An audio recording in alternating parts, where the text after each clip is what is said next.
Two items I would want to point out on this slide is that the flexibility in the school improvement grant is very unique, including in the first, I don't know if you can see this, but it says for the restart model, there would be a waiver so the school could start over on the AYP process.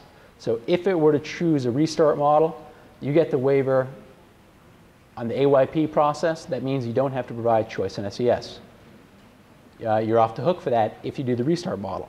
Also, some flexibility, as I mentioned, around enabling Tier 1 schools that are operating targeted assistance programs to operate as school-wide programs for the purposes of this type of intervention. So it would be some type of AERA intervention school-wide that would waive a lot of the requirements of current school-wide planning. It's certainly going to be a challenge. So that's the background on some significant challenges, significant, I think, innovations and opportunities that or significant proposals for the school improvement grant.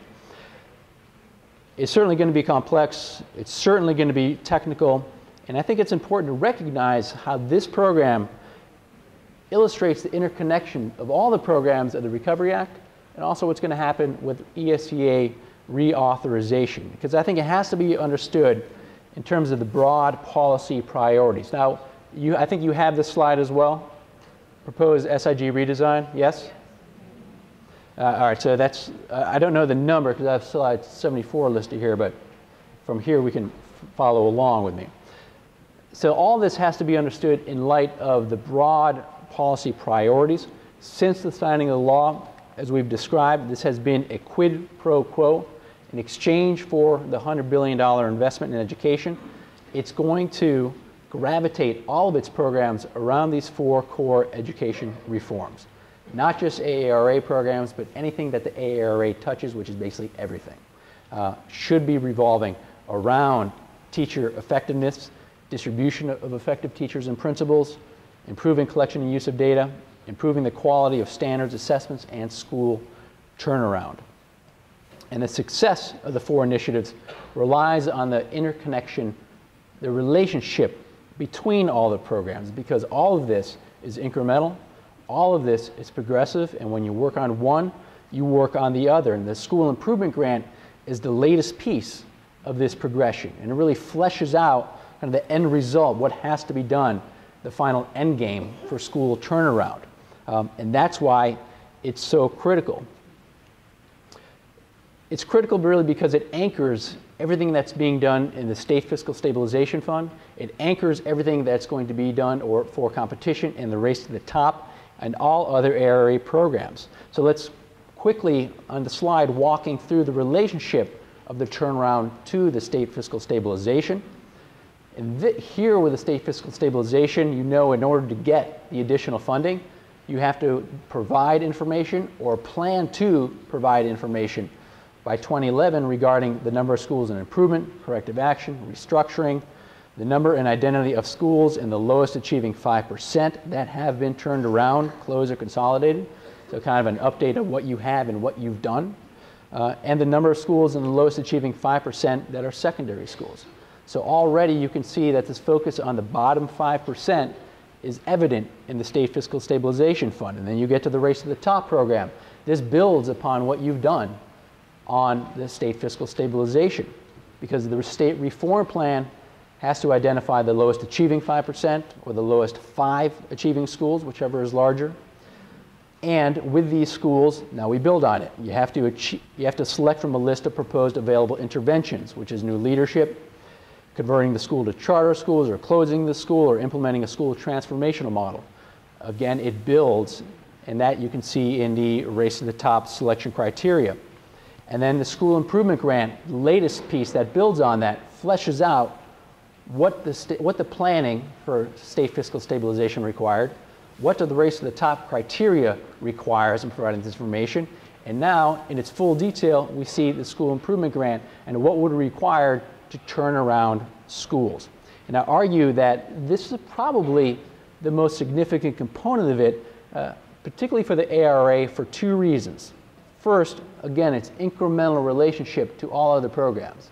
It builds on what's already been required or will be required. And the second, its relationship to the 4 core priority areas. Because this is the one that injects meaningful consequences into all the other core reform areas. And if there is no end game, the urgency on education reform, at least from a federal policy perspective, really diminishes. And the Department of Education can't have that happen. This is the end game. The end game has to have meaningful consequences. So this emphasis on meaningful consequences on the next slide also really brings to light some of the priorities for the No Child Left Behind, which actually nobody uses No Child Left Behind anymore. It's all ESEA. The ESEA reauthorization. In case, if you ever go to the ed.gov recently, try to find NCLB. You're not going to find it referenced once. It's not anywhere on the site anymore. That branding is gone. So that the red bloody claw marks of the rebranding a few years ago, anyone recall that one? That is all gone. They've decided not to go with that one. But this also is building the base for reauthorization, building the base for that ultimate consequence of No Child Left Behind. And it's hard not to think of them as a draft revision of restructuring 1116, the restructuring provisions and the alternative governance provisions that really have not been successful.